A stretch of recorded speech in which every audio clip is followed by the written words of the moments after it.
Eu acho que ninguém deveria precisar nos perguntar se somos cristãos, sabe? Eu acho que as pessoas não deveriam precisar de ficar 5 minutos perto de nós para que soubessem disso.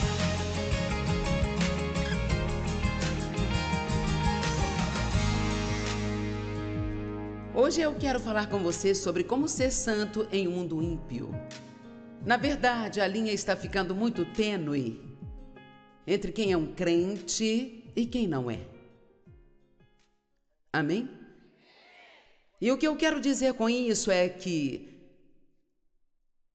sabe, não é porque a pessoa tem um adesivo no carro que significa necessariamente que ela está andando com Deus do jeito que deveria andar, ou que ela não está se comprometendo a sua vida nos bastidores. Acredito que se nós quisermos colocar adesivos nos carros, colocar um colar de cruz no pescoço e carregar Bíblias e fazer coisas que façam parecer que nós somos cristãos, então acho que temos que viver esta vida. Senão, eu acho que é melhor tirar tudo isso. E isso, na verdade, está ficando extremamente preocupante, e a Bíblia diz que nos últimos dias, e eu não sei quanto tempo vai demorar antes que Jesus volte, mas sabe, uma coisa é certa, muitos dos sinais que a Bíblia conta estão definitivamente, eles estão se cumprindo hoje. Então precisamos entender que se Deus nos escolheu para vivermos neste tempo, agora ouça-me, você não simplesmente nasceu por acidente, foi colocado em determinado tempo em algum lugar no mundo. Deus te colocou em um lugar por um certo período de tempo, por uma razão. E se você está aqui neste período de tempo, neste momento da história mundial, então você tem um trabalho a fazer. E isso não depende das pessoas que estão na frente. Na verdade, a maioria das pessoas que precisam de ajuda, elas não vão entrar aqui. Elas vão estar lá fora onde você está. Então, o nosso ministério é treinar você para que você possa sair e fazer o trabalho do ministério. Vou dizer isso de novo. O nosso ministério foi chamado para treinar você para que você possa sair e fazer o trabalho do ministério. E este não é o momento para ir à igreja e admirar aquela pessoa que está no púlpito. Este é o momento para receber tudo aquilo que você puder receber e se certificar de que esteja pronto para pegar o que você ouviu e sair no mundo e usar isto lá fora. Amém?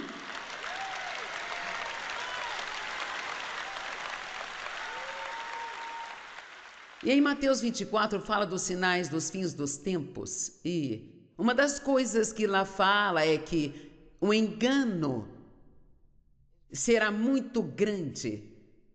Na verdade, ele vai ser tão grande que a Bíblia diz que se Deus não abreviasse os dias pelo bem dos seus eleitos, que nenhum homem conseguiria suportar o engano que está vindo ao mundo. E então eu pergunto, você ora pelo menos 10 minutos de vez em quando para que Deus te proteja de todo esse engano e para que você não seja enganado? Você ora? Se você não ora, eu gostaria de encorajá-lo a orar todos os dias, porque achar que você não vai ser enganado já é um grande engano, sabe? Amém? Eu quero te contar algumas histórias que vão confirmar o meu ponto de vista. Eu conheço um homem cuja esposa decidiu que queria o divórcio, e então ele conheceu um outro homem que também estava se divorciando, e esse homem tinha um apartamento e este apartamento estava alugado, mas ele não queria ficar com o apartamento porque, mesmo que ele ainda fosse casado, ele iria morar com a namorada. Então ele queria sublocar esse apartamento. E você já está rindo e ainda nem ouviu a parte mais louca. Mas é bom ouvir as pessoas rirem. Obrigada. E então ele sugeriu ao meu amigo. Eu vou prosseguir, gente. E ele sugeriu ao meu amigo que eles jejuassem um dia por semana pelos frutos do Espírito. Vocês não entenderam nada.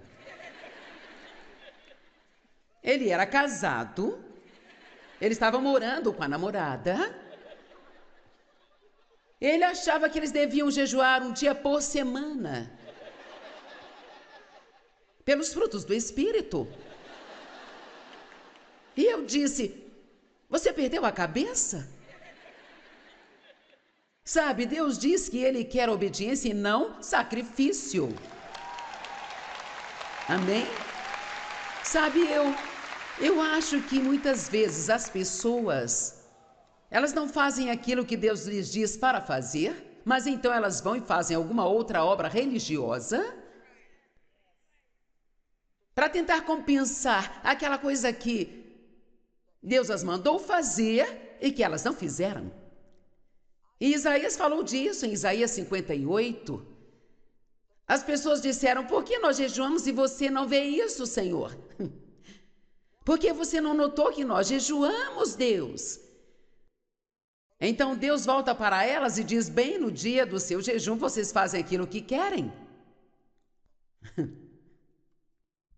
Vocês maltratam os seus trabalhadores. Vocês brigam e têm conflitos. E maltratam uns aos outros. Então Deus está basicamente dizendo ali que se o seu comportamento vai ser ímpio, sabe? Então, nem precisa jejuar. Agora, não estou falando com nenhum de vocês, isso só serve para aqueles seus amigos patéticos e comprometedores. Não é para você. Mas só para o caso de você ficar tentando, eu quero que todos levem isso a sério esta noite, porque há uma grande sedução acontecendo no mundo para atrair as pessoas para esta área cinzenta, aquela área desfocada.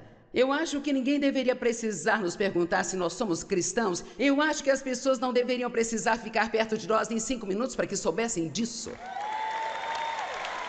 E não é porque nós ficamos pregando para eles, e nem porque nós usamos certo tipo de acessórios, ou porque temos um adesivo no carro, mas deve haver alguma coisa sobre nós.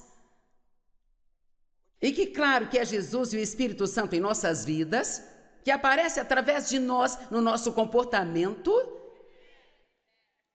Nada é mais importante do que a forma como nos comportamos. É mais importante do que a frequência com que você vai à igreja? É mais importante do que a frequência que você jejua? É mais importante do que quantas partes da Bíblia você já sublinhou? Vamos, nós pegamos as nossas Bíblias, e eu venho usando esta há alguns anos, e então ela já está toda marcada com estrelas e sublinhados de amarelo e rosa, e oh meu Deus! E nós podemos olhar isso e achar que nós somos muito espirituais. Ou às vezes o pastor diz: abra a Bíblia em tal lugar, e cara, se nós já tivermos sublinhado aquilo... Aí então, sabe, dá aquela inflada na nossa carne. E nós até meio que damos uma espiada, esperando que a pessoa ao nosso lado perceba o quanto sabemos. Mas quer saber, não sabemos de nada até que estejamos fazendo aquilo. Não sabemos nada a menos que estejamos praticando. E eu gostaria de acrescentar, e também não é fazer isso na frente de nossos amigos cristãos da igreja no domingo. Você pode riscar esta opção também. Será que estamos fazendo isso atrás das portas fechadas em casa?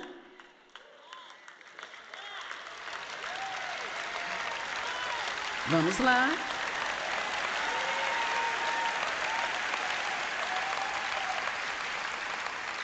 Sabe, eu aprendi há muito tempo que Deus vê todas as coisas que eu faço. E o que é mais importante para mim é como eu vivo a minha vida diante de Deus. E o que eu quero é que a minha reputação com Ele seja boa e que a minha reputação com Ele seja mais importante do que a minha reputação com as pessoas. Às vezes podemos fazer o que é certo se a pessoa certa estiver nos observando e queremos impressioná-la, mas o que nós fazemos quando ninguém está nos observando?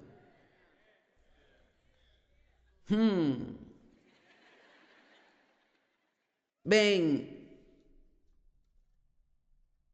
de qualquer forma, uma outra história. Uma garota ligou para o nosso escritório, isto foi há um ano atrás. Parecia ser uma moça muito jovem e doce. Talvez não tivesse sido salva há muito tempo. E eu espero que não fosse mesmo, porque isso faria tudo ser bem pior. E eu imagino que ela nem sequer ia a uma igreja, porque se ela ia a uma igreja, tinha que ser uma muito ruim. Porque ela, sabe, ela disse, alguns dos meus amigos cristãos, estão fazendo coisas que são contra a lei e estão infringindo a lei, mas eles estão realmente sendo abençoados. Então eles disseram que a graça de Deus está sobre eles. E então ela perguntou, isto é verdade? Ela queria que disséssemos que aquilo era verdade. Agora, por que você precisaria fazer uma ligação dessas? Eu espero que ela tenha se convertido uma semana antes e que não estivesse em uma igreja ainda, sabe? Mas, quer saber? Se as pessoas, se elas não recebem esse tipo de coisa dos púlpitos, onde neste mundo elas vão receber? Elas não vão receber da televisão, elas não vão receber da internet, elas não vão receber dos jornais, e não é garantido que elas vão receber de seus amigos cristãos. E eu amo encorajar as pessoas e dizer o quanto Deus as ama e sobre como Ele quer prosperá-las. Mas Paulo disse a Timóteo para instigar, incentivar, alertar e repreender com ensino. Não apenas encorajar, mas também avisar e repreender.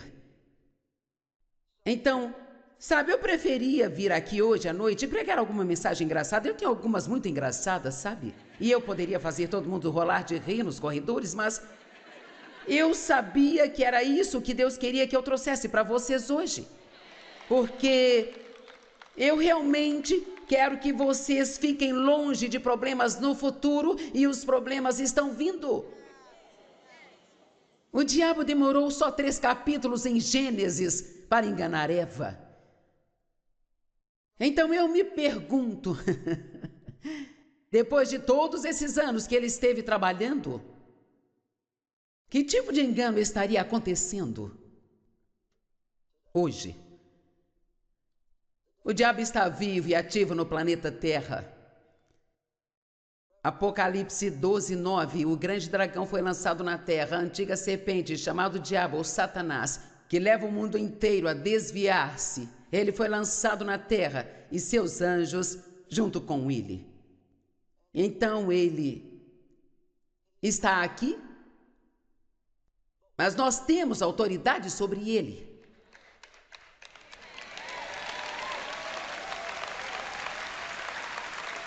Mas sabe, não é bom tentar expulsar os demônios se você não tem autoridade nem sobre uma pia cheia de pratos sujos ainda.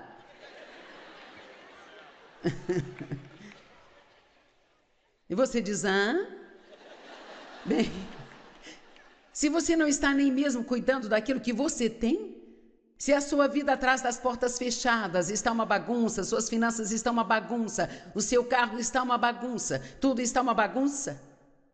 Tudo começa em casa, começa com um fundamento básico, como, por exemplo, se dar bem com as pessoas da sua casa.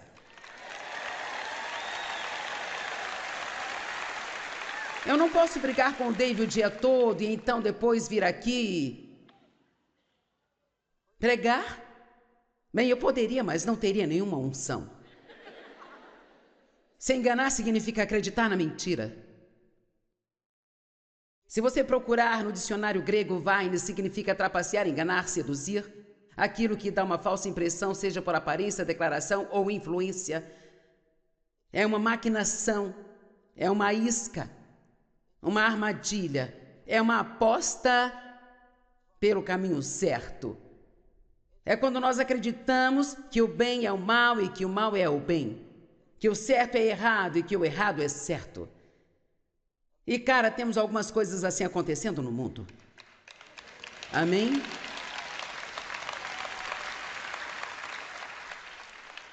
Sabe, nós não gostamos de chamar o pecado de pecado. Chamamos de nosso problema, nosso erro, nosso vício, nossa escravidão, nossa fraqueza e às vezes até de nossa doença. Não gostamos de dizer que pecamos. Mas é assim que Deus chama. Oh, você ouviu isso? Fulano de tal caiu em adultério. Você não cai em adultério.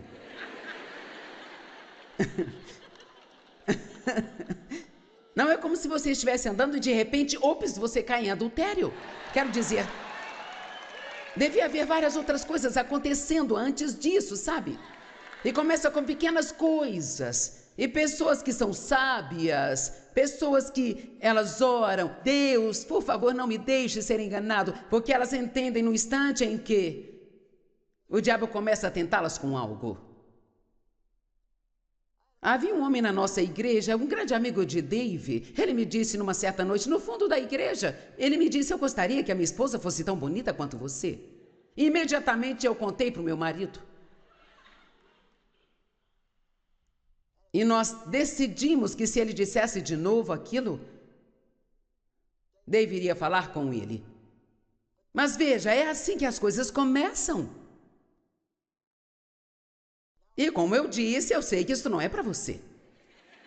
Então não fique bravo comigo, sei que não é para você. Isaías 5, verso 20. Ai daqueles que chamam o mal de bem e o bem de mal, que chamam a escuridão de luz e a luz de escuridão, que chamam o amargo de doce e o doce de amargo. Sabe, eu não sei o que significa esse ai, mas eu não quero isso para mim. Nossa sociedade hoje carece de integridade e, de fato, você pode perguntar às pessoas que estão jovens o que é integridade, qual é a definição disso, e elas não sabem. Elas não sabem o que é isso. E integridade significa que você fala uma coisa e cumpre aquilo que fala, significa que você é honesto. Quantos de vocês aqui já tiveram a maravilhosa experiência de marcar uma manutenção em casa? Você já sabe onde eu vou chegar? Você sai do trabalho para estar lá, para a visita. E o moço deveria chegar à 13h, mas ele não vem e ele não liga. Oh, desculpe, eu fiquei ocupado. Esse tipo de coisa acontece o tempo inteiro. E chegamos num ponto na sociedade onde é muito difícil você depender da palavra das pessoas. Mas ouça, nós temos que dar o exemplo. É disso que estou falando. Nós temos um trabalho a fazer. E nesta noite eu estou chamando a cada um de vocês para um ministério. Um ministério de tempo integral. E eu estou te designando para o trabalho de sair pelo mundo e então ser sal e luz. E sal significa que você tem algum sabor na vida. Existe algo em você que as pessoas querem. Eu quero ser assim. Esta pessoa tem algo que eu quero. E se você disser a alguém que você vai ligar de volta, então ligue de volta. Oh, eu vou te ligar um dia desses, vamos almoçar. Você nem gosta dela. Você não pretende almoçar com ela? Foi só para dizer, oh, eu vou te ligar algum dia para a gente almoçar, sabe?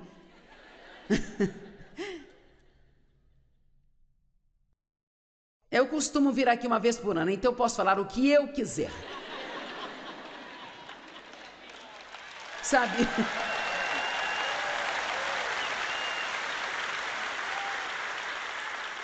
Você sabe quantos cristãos estão bravos com alguém mais do que os que não estão bravos? E talvez você até tenha vindo aqui com alguém com quem você está bravo. E ainda assim sabemos muito bem o que a Bíblia diz sobre o perdão. E perdão, a falta do perdão é a maior porta que abrimos para o diabo. Abrimos a porta. Ele ganha mais terreno através da falta de perdão do que através de qualquer outra coisa. Nós temos que nos tornar especialistas em perdoar e não sermos facilmente ofendidos e sensíveis demais. E há muito disso no mundo lá fora. Bem, o que você disse não foi politicamente correto, me ofendeu. E você sabe, a Bíblia diz, não se ofendam.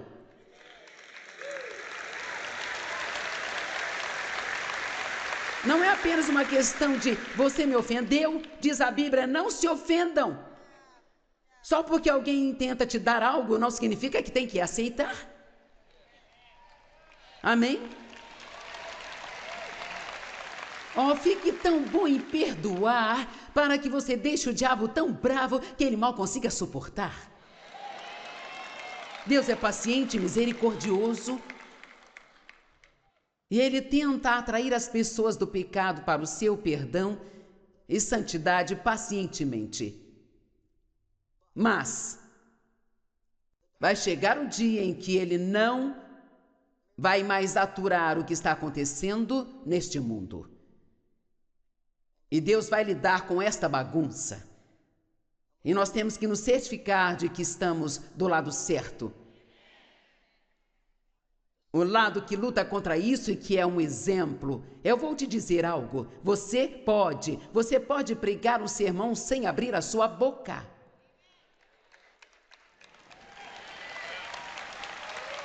E você não tem que ser um estranho, como se você vivesse no planeta chamado planeta cristão. Não precisa ser hiper-religioso. Você pode estar no mundo e não ser do mundo. Você pode ser amigável com os incrédulos até certo ponto. Não podemos nos afastar completamente dos incrédulos, caso contrário, ninguém nunca vai ser trazido para o reino. Mas você precisa ter certeza de que você está influenciado e não sendo infectado por eles.